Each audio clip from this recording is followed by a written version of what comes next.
Öyle birini düşünün ki Cristiano Ronaldo'nun fizik gücüne ve Messi'nin hayal gücüne sahip. Ronaldo kadar hızlı, Messi kadar kıvrak. Onu sahada izlediğinizde maç bitmesin ve siz onu sabaha kadar izleyin isterseniz. Çünkü öyle bir top oynuyor ki hem kendisi zevk alıyor hem de izleyenlere zevk veriyor. Evet, tahmin etmek biraz zor ama onun adı Zinedine Zidane. Yani topa beyniyle hükmedip vücudunu ona göre yöneten adam. Asıl adı Zinedine Yazid Zidane olan Zidane aslen Cezayir'den kabileli bir aileden gelir. Zidane, Marsilya'nın La Castellane sitesinde büyüdü. The Observer dergisine verdiği demeçte her gün nereden geldiğimi düşünüyorum ve halen kendi kimliğimden gurur duyuyorum.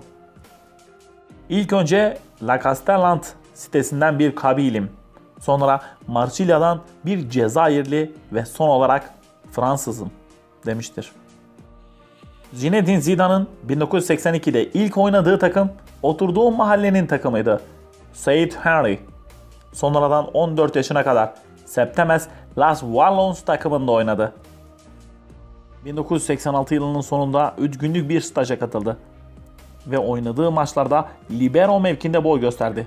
Kendi ceza sahası içinde rakip forvet oyunculara çalım atması bütün dikkatleri üzerine çekti. Cannes'da genç yetenekleri keşfeden Jean Variot, Zidane'ı Cannes kulübünün antrenmanlarına çağırdı. Bir haftalık antrenman sonrasında 1987 yılında yani 15 yaşında Cannes altyapısına katıldı.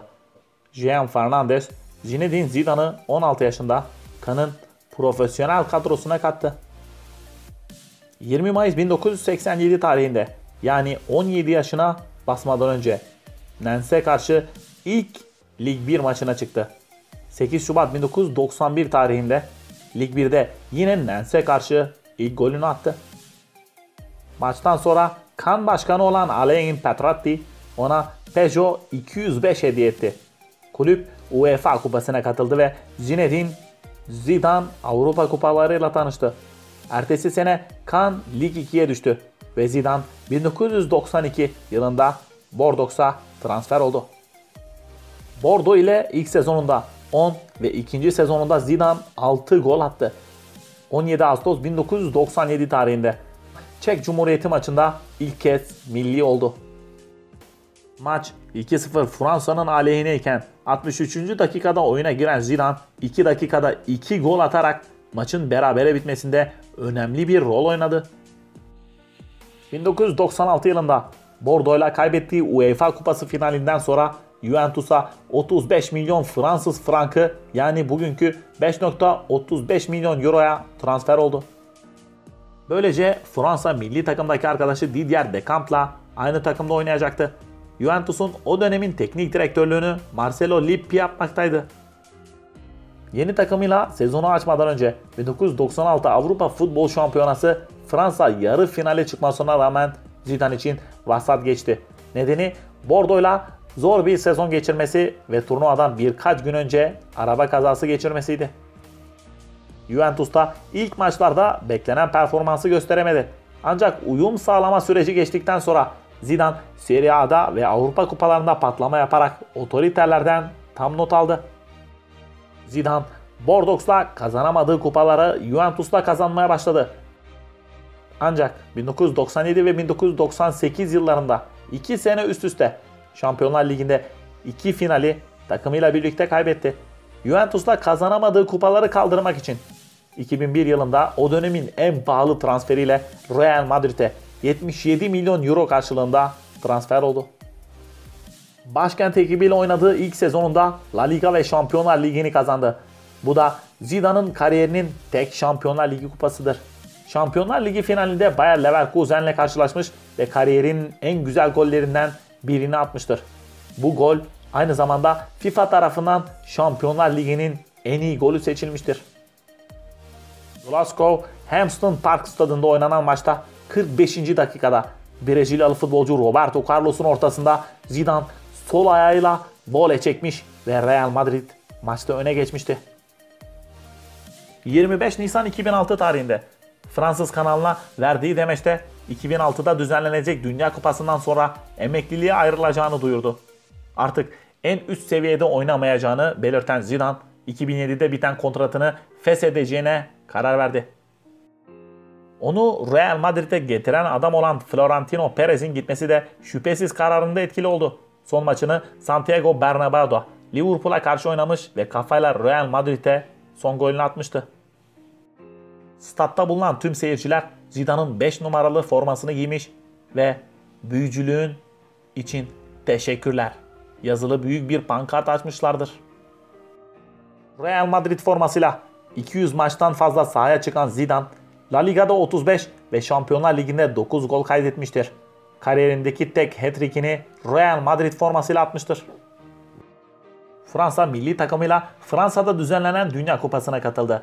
Turnuvanın ilk maçı doğduğu şehirde, Marsilya'da, Velodrome Stadyumunda Güney Afrika'ya karşı oynandı. Maçı 3-0 kazanan Fransa milli takımı ikinci maçındaysa Suudi Arabistan'ı 4-0'lık bir yenilgiye uğratmıştı. Ancak Zinedine Zidane Suudi Arabistanlı futbolcuya kasten basarak kırmızı kart gördü ve 2 maç ceza aldı. Son grup maçında Danimarka'ya karşı ve son 16 Paraguay'a karşı oynamayan yıldız futbolcu çeyrek finalde İtalya'ya karşı turnuvaya geri döndü ve penaltılarda atışını gole çevirerek Fransa yarı finale kalmasında büyük pay sahibi oldu. Yarı finalde Hırvatistan'a karşı Lilian Thuram'ın golleriyle maçı 2-1 kazanan Fransa finalde Brezilya'nın rakibi oldu. Final maçında 2 gol atarak turnuva tarihine geçen Zidane 2 golü de kornerden kafayla attı. Fransa ile beraber ilk Dünya Kupası'nı kaldırdı ve Fransız halkının sevgisini kazandı. Final maçından sonra sokaklara dökülen Fransızlar gece boyunca "Cumhurbaşkanı Zizou" diye tempo tuttular. Önceden Cezayirli diye hor gördükleri aynı Zidane'dı. Dünya Kupası'nı kaldıran Zidane, FIFA tarafından yılın en iyi futbolcusu seçildi ve France Futbol Dergisi tarafından düzenlenen Ballon d'Or ödülüne layık görüldü. 2000 yılında Avrupa Futbol Şampiyonası'nda Zidane Fransa'yı zafere taşıdı. Ayrıca Fransa milli takımı tarihe geçerek üst üste Dünya Kupası'nı ve Avrupa Futbol Şampiyonası'nı kazanan ilk milli takım oldu. Çeyrek finalde İspanya ve yarı finalde Portekiz'e birer gol attı ve 2 yıl aradan sonra yeniden FIFA tarafından yılın en iyi futbolcusu seçildi. 2004 Avrupa Futbol Şampiyonası'nın ilk maçında İngiltere'ye maçın son dakikalarında 2 gol atarak maçın adamı seçildi. Fransa'nın turnuvaya geçerek finalde veda etmesine rağmen Zidane turnuvanın karmasında yer almayı başardı. Avrupa Futbol Şampiyonası'ndan sonra 4 Ağustos 2004 tarihinde Fransa milli takımından ayrılma kararı aldı. Ancak tam bir yıl sonra 3 Ağustos 2005 tarihinde kararını geri alarak Fransa'yla yeniden oynamak istediğini ve milli takımın elemelerden çıkması halinde 2006 FIFA Dünya Kupası'nda oynamak istediğini vurguladı.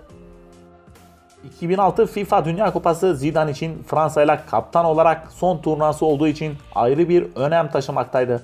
1 Temmuz 2006 tarihi Zidane için ve kariyeri için önemli bir tarih olarak geçmektedir. Çeyrek finalde Brezilya'ya karşı üstün bir futbol oynayan Fransa, Zidane'ın asistiyle ve Thierry Henry'nin golüyle maçı 1-0 kazanmış ve yarı finale çıkma hakkı elde etmiştir. Maçın adamı FIFA tarafından Zinedine Zidane olarak seçilmiştir. İtalya ile oynanan final maçı Zidane'ın profesyonel kariyerindeki son maçıydı. 7. dakikada penaltıdan Panenka hareketi yaparak şık bir gol atan Zidane takımını 1-0 öne geçirdi. Ancak maçın uzatma dakikalarında Marco Materazzi'nin göğsüne kafa atarak hakem tarafından oyun dışı bırakıldı.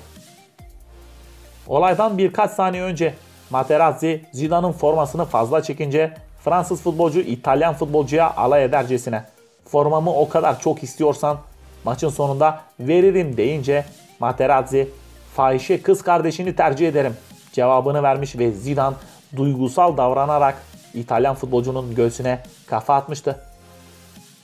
Zidane ilk kez böyle durumlarda soğukkanlılığını kaybetmiyordu. 24 Ekim 2000 tarihinde UEFA Şampiyonlar Ligi Hamburg maçında 24. dakikada Alman defans oyuncusu Jonas Kienzie'ye ikisi yerdeyken kafa atmış, Hakem tereddütsüz kırmızı kart göstermiş ve Zidane 5 maç ceza almıştı. Bu olaylara rağmen Zidane Fransız halkın gözünde kahraman olarak kalmıştır. 2007 yılında Yannick Noah'tan sonra Fransa'da en çok sevilen ikinci ünlüdür. Bu şekilde süren kusursuz bir kariyerin bu şekilde sona ermesi de zaten sadece Zidane'a yakışırdı. Biz bugün sizler için mükemmel, muhteşem ve gerçekten yeteneğiyle göz dolduran bir futbolcunun Zinedine Zidane'ın hikayesini anlattık. Umarım beğenmişsinizdir. Eğer beğendiyseniz kanalımıza abone olmayı ve videolarımızı beğenmeyi unutmayın. Bu gibi videoların devam etmesini istiyorsanız yorumlarda belirtebilirsiniz. Şimdi kendinize iyi davranın, sağlıkla kalın.